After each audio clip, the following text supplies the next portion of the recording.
നമസ്കാരം. മലയാളി വാർത്ത ഇൻസൈഡിലേക്ക് സ്വാഗതം. ജൂലൈ 31-നായിരുന്നു ഇറാനിലെ ടെഹ്റാനിൽ ഹമാസ് തലവൻ ഇസ്മായിൽ ഹനിയ കൊല്ലപ്പെടുന്നത്. അധികം വൈകാതെ തന്നെ പുതിയ തലവനെ ഹമാസ് തീരുമാനിക്കുകയും ചെയ്തു, യഹ്യ സിൻവർ. എന്നാൽ എവിടെയാണ് ഈ സിൻവർ? പുതിയ സ്ഥാനത്തെത്തിയതിനു ശേഷമല്ല, അതിനു മുൻപേ തന്നെ ഏറെ നാളായി ആരും യഹ്യ സിൻവറെ കണ്ടിട്ടേയില്ല. ഗസയിലെ തുരങ്കങ്ങളിലൊന്നിൽ ഒളിവിൽ കഴിയുകയാണെന്നാണ് റിപ്പോർട്ടുകൾ. ഇസ്രയേലിനെതിരെ 2023 ഒക്ടോബർ 7 നടന്ന ആക്രമണത്തിന്റെ സൂത്രധാരനായ സിൻവർ അതിനുശേഷമാണ് പൊതു ഇടങ്ങളിൽ നിന്ന് അപ്രത്യക്ഷനായത്. ഇസ്രയേൽ ഹമാസ് യുദ്ധത്തിന് തന്നെ കാരണമായത് ഒക്ടോബറിലെ ആ ആക്രമണമായിരുന്നു. ഖാൻ യൂനിസിലെ ഭൂഗർഭ അറയിലൂടെ സിൻവർ നടക്കുന്നതിന്റെ ഒരു വീഡിയോ 2024 ഫെബ്രുവരിയിൽ ഇസ്രായേൽ പുറത്തുവിട്ടിരുന്നു. ഇതാണ് ഹമാസിന്റെ പുതിയ മേധാവിയുടെ ഒളിയിടം സംബന്ധിച്ച് ലഭിച്ചിട്ടുള്ള ഏക സൂചന. ഹനിയയ്ക്ക് പകരം യഹ്യ സിൻവാറിനെ തിരഞ്ഞെടുത്ത വാർത്ത ഹമാസ് ഓഗസ്റ്റ് 6 രാത്രിയാണ് പുറത്തുവിട്ടത്. ഗസയിൽ വെടിനിർത്തൽ ചർച്ചയ്ക്ക് തയ്യാറാകണമെന്ന് ഇതിനോടകം തന്നെ ഹമാസിനോടും ഇസ്രായേലിനോടും മധ്യസ്ഥ രാജ്യങ്ങൾ അഭ്യർത്ഥിച്ചു കഴിഞ്ഞു. പക്ഷേ എന്തായിരിക്കും പുതിയ തലവന്റെ തീരുമാനമെന്നാണ് ഇനി കണ്ടറിയേണ്ടത്. അമേരിക്കയും ഖത്തറും ഈജിപ്തുമാണ് സംയുക്ത പ്രസ്താവന പുറപ്പെടുവിച്ചത്. യുദ്ധം പശ്ചിമേഷ്യയിൽ ആകെ വ്യാപിക്കുമെന്ന ആശങ്കയ്ക്കിടെയാണ് അമേരിക്കയും ഖത്തറും ഈജിപ്തും ചേർന്ന് വെടിനിർത്തൽ ചർച്ചകൾ പുനരാരംഭിക്കാൻ ശ്രമിക്കുന്നത്. ഇസ്രയേലും ഹമാസും അത്രയും പെട്ടെന്ന് വെടിനിർത്തൽ ചർച്ചയ്ക്ക് തയ്യാറാകണമെന്ന് 3 രാജ്യങ്ങളും ചേർന്ന് തയ്യാറാക്കിയ സംയുക്ത പ്രസ്താവനയിൽ ആവശ്യപ്പെടുന്നുണ്ട്. ഓഗസ്റ്റ് 15-ന് ദോഹയിലോ കൈറോയിലോ ചർച്ച നടക്കുക തന്നെ ചെയ്യും. ചർച്ചയ്ക്ക് പ്രതിനിധികളെ അയക്കാമെന്ന ഇസ്രായേൽ പ്രധാനമന്ത്രി ബെഞ്ചമിൻ നെതന്യാഹുവിന്റെ ഓഫീസ് അറിയിച്ചിട്ടുണ്ട്. ഹമാസിന്റെ പ്രതികരണം ഇതുവരെ വന്നിട്ടുമില്ല. പുതിയ ഹമാസ് മേധാവി യഹ്യ സിൻവർ എന്ത് നിലപാടെടുക്കുമെന്ന് ലോകം കാത്തിരിക്കുകയാണ്. അതേസമയം മുൻ ഹമാസ് തലവൻ ഇസ്മായിൽ ഹനിയയുടെ വധത്തിനുള്ള തിരിച്ചടിയിൽ നിന്ന് പിന്നോട്ടില്ല എന്ന് ഇറാനും ഹിസ്ബുള്ളയും ആവർത്തിക്കുകയാണ്. പ്രത്യാക്രമണ ഭീഷണിയെ തുടർന്ന് US സെൻട്രൽ കമാൻഡ് മേധാവി മൈക്കൽ കുറില്ല വീണ്ടും ടെൽ-അവീവിലെത്തി. ഒരാഴ്ചക്കിടെ ഇത് 2ാം തവണയാണ് മൈക്കൽ കുറില്ല ഇസ്രായേലിലെത്തുന്നത്. ഇന്ന് ഗസയിലെ ഖാൻ യൂനിസിൽ 30 ഇടങ്ങളിൽ ഇസ്രായേൽ ബോംബിടുകയും ചെയ്തു.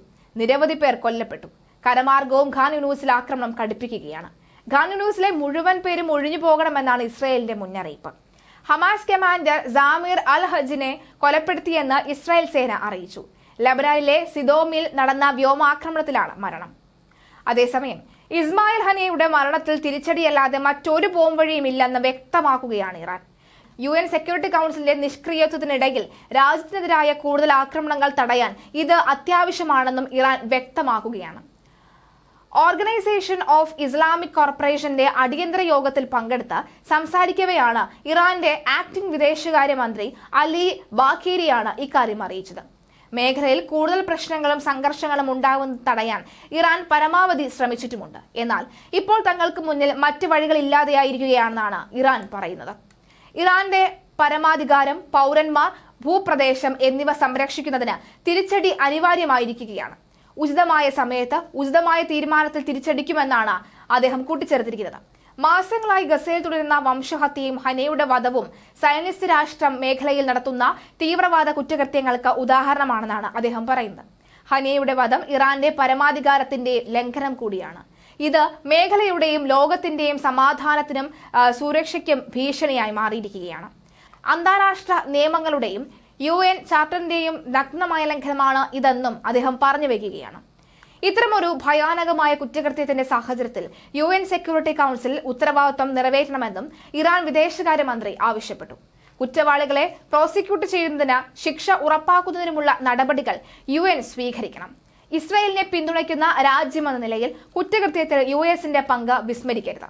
US-ന്റെ സമത്വവും പിന്തുണയും ഇല്ലാതെ ഇത്തരമൊരു കുറ്റകൃത്യം നടപ്പാക്കാനാവില്ല എന്നും അദ്ദേഹം പറഞ്ഞു. അതിനിടെ വടക്കൻ ഇസ്രായേലിലെ നഹാരിയിൽ ഹിസ്ബുള്ള നടത്തിയ ഡ്രോൺ ആക്രമണത്തിൽ കഴിഞ്ഞ ദിവസം 17 പേർക്കാണ് പരിക്കേറ്റത്. നിരവധി ഡ്രോണുകളാണ് ഹിസ്ബുള്ള വിക്ഷേപിച്ചത് എന്നും ഇതിൽ ഒന്നിനെ പ്രതിരോധിക്കാൻ സാധിച്ചുവെന്നും ഇസ്രായേൽ സൈന്യം അറിയിച്ചു. പരിക്കേറ്റവരിൽ ഒരാളുടെ നില അതീവ ഗുരുതരവുമാണ്. വടക്കൻ ഇസ്രായേലിലെ സൈന്യത്തിന്റെ ഗൊലാനി ബ്രിഗേഡ്സ് ആസ്ഥാനവും മറ്റൊരു സൈനിക താവളവുമാണ് ലക്ഷ്യമിട്ടത് എന്ന് ഹിസ്ബുള്ള അറിയിച്ചിരിക്കുന്നു.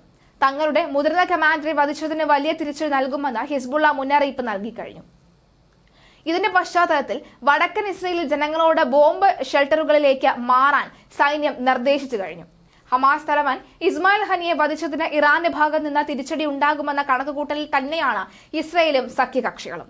ആക്രമണം പ്രതിരോധിക്കാനുള്ള സംവിധാനങ്ങൾ അമേരിക്കയിലടക്കം സഹായത്തോടുകൂടി ഇസ്രായേൽ ഒരുക്കുന്നുമുണ്ട്. അതേസമയം ആക്രമണത്തിൽ ഇസ്രായേലിലെ സാധാരണക്കാർക്ക് അപകടം സംഭവിക്കാതിരിക്കാൻ ശ്രദ്ധിക്കണമെന്ന് Russian president Vladimir Putin Iran പരമോന്നത നേതാവ് അയത്തുള്ള ഖമേനിയോട് ആവശ്യപ്പെട്ടിട്ടുണ്ടെന്ന റിപ്പോർട്ടുകളും പുറത്തുവരുന്നതാണ്. മുതിർന്ന ഇറാൻ ഉദ്യോഗസ്ഥരെ ഉദ്ധരിച്ചുകൊണ്ട് റോയിറ്റേഴ്സ് ആണ് ഇക്കാര്യം റിപ്പോർട്ട് ചെയ്തത്. കഴിഞ്ഞ ദിവസം റഷ്യൻ സെക്യൂരിറ്റി കൗൺസിൽ സെക്രട്ടറി ഇറാനിലെത്തിയിരുന്നു. ഇദ്ദേഹമാണ് പ്രസിഡന്റിന്റെ നിർദ്ദേശം കൈമാറിയത്. റഷ്യൻ നിർമ്മിത സുഖോയ് Su-35 യുദ്ധവിമാനങ്ങൾ എത്തിക്കാൻ ഇറാൻ ആവശ്യപ്പെട്ടതായി റിപ്പോർട്ടുകളും ഉണ്ട്.